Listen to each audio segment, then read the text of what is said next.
Hi angels and spirit, welcome to Lord Charms Tarot. And today's reading is another collective energy. Ayan, so question po natin is ano yung update feelings ng person ninyo sa inyo.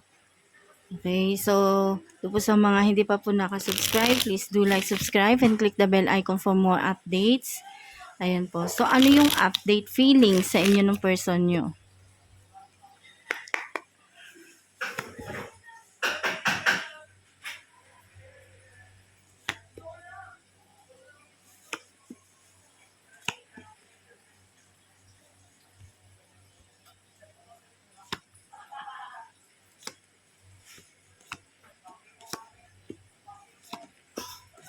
Mukhang hindi maganda. Ayan. So, yung update feelings ng person ninyo, naku po, my God. So, some of you, may nababibe ako dito na hindi maganda yung feelings nila sa inyo. So, some of you, may nababibe ako dito na hiwalayan, something separation, something hindi magkaintindihan, hindi magkaunawaan. So, ang ending, hiwalay. So, yun yung nakikita ko dito na update feelings ng person ninyo. So, some of you, nabuo yung family kayo, as in mag-asawa, mag-boyfriend, jowa, live-in partner, kung ano man yan, kung anong sitwasyon nyo ngayon. So, yung ending is breakup. So, yun yung all energy. Okay, sa situation, so nakikita ko, parehas kayo ng, parehas kayo na parang nagiging matured na. May kanya-kanya na kayong kumbaga may kanya-kanyang point of view sa buhay, may kanya-kanya kayong gusto, may kanya-kanya kayo na parang hindi ito yung gusto mo, ito yung gusto niya, ganun na hindi kayo parehas ng gusto. Pero sa nakikita ko, parehas naman kayong may punto, parehas kayong may kumbaga may hugot yung ano ninyong dalawa merong laman. Pero ang yun nga lang hindi kayo magkatugma ng iniisip niya. Kumbaga yung lesson mo at saka yung lesson niya hindi parehas.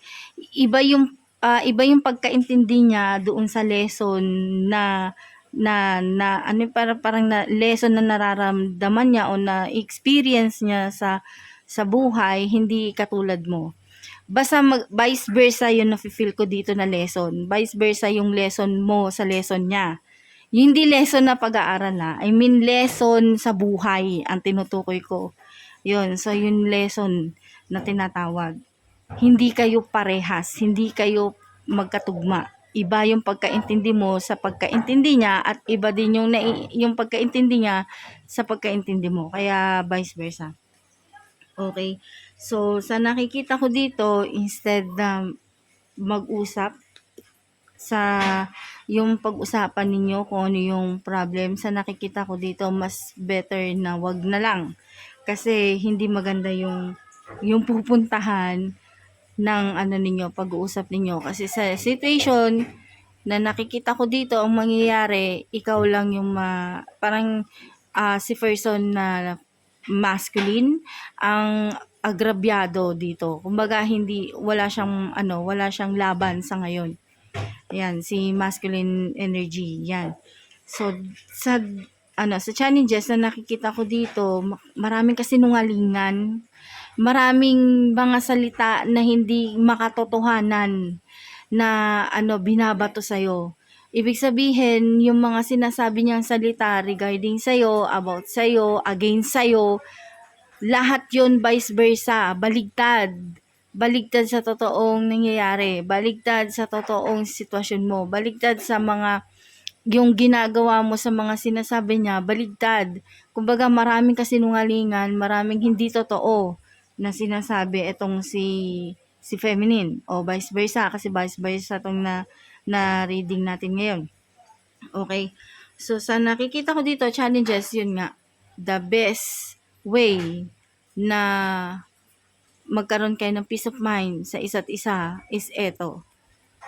Break up, hiwalay, cool off, ano man yung tawag nyo dyan, yun ang sinasabi ng card na dapat yung gawin. Okay, kaso yun yung magiging challenges ninyo. Okay, so sa nakikita ko dito, yung love medyo nawawala na. Yung respect sa isa't isa nawawala na rin. So yun yung nakikita ko dito. So advice kasi meron sa inyo ayaw magpatalo. Meron isa sa inyo na gusto siya yung panalo, ikaw yung matalo, at vice versa din yung gusto na mangyari. Ngayon sa nakikita ko dito regarding sa kids, sa children, kung ano man 'yan, meron kayo, kung meron kayong mga ano. So nakikita ko dito na parang okay lang sa kanila kahit walang maging father figure.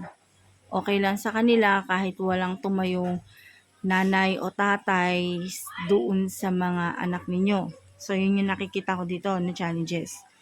Now, kung ano yung sikreto, kasi lumalabas na, unti-unti nang lumalabas yung sikretong tinatago ninyo, both side.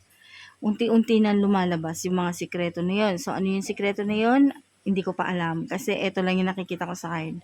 Okay, so sa outcome na nakikita ko dito, ibig sabihin, walang tigil yung pagtatalo, walang tigil yung pag-aaway, walang tigil yung bangayan. So, yun yung nakikita ko dito kasi walang gustong magpatalo, walang gustong matalo. Yun yung nakikita ko dito. So, yung pagiging generous ninyo sa isa't isa o yung mapagbigay nyo sa isa't isa, hindi lang material na bagay, kundi yung intindihin, unawain, ganon. So, nakikita ko dito yung outcome, walang silbi o useless or wala nang patutunguhan talaga. Kumbaga, yung mga effort before, tsaka yung mga effort ninyo noon para sa kanila, so nakikita ko dito, useless na lahat. Useless na. Okay, so sa nakikita ko dito sa outcome, talagang meron ng separation. As in separation. Pero, meron din ako nababibe dito na balang araw is magiging one way na lang sila ulit.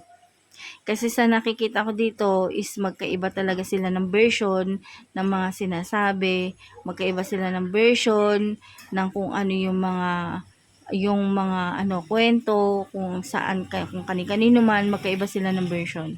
So yun yung nakikita ko dito. Ayan, so yun lang po. Maraming salamat. Thank you and God bless. Kung doon po sa mga gustong magpa-private reading, personal reading, magpa-ritual. Nasa description box po yung link kung saan niyo po ako pwedeng kontakin anytime. Pwede niyo po akong tawagan anytime. Ayan. So, doon po sa mga hindi pa po nakasubscribe, please do like, subscribe, and click the bell icon for more updates. And thank you for watching. See you next vlog. Thank you and bye-bye.